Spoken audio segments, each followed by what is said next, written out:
Kumusta sa lahat? Good morning. Napagpalang araw po tayo.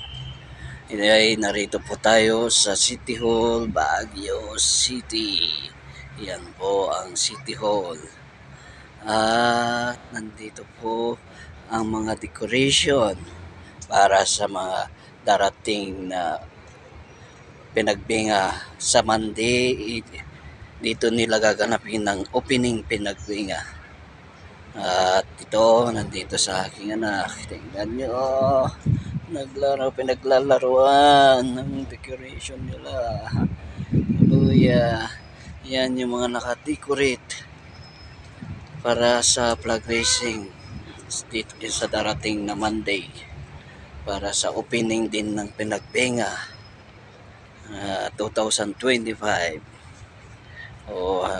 Yan yung mga decoration nila. Ayan po. Ito ang City Hall, Baguio City. Dito rin po ako nagtrabaho. Kaya lang, sa market ako, office. Hallelujah. So, God bless. And sa next time na video ulit.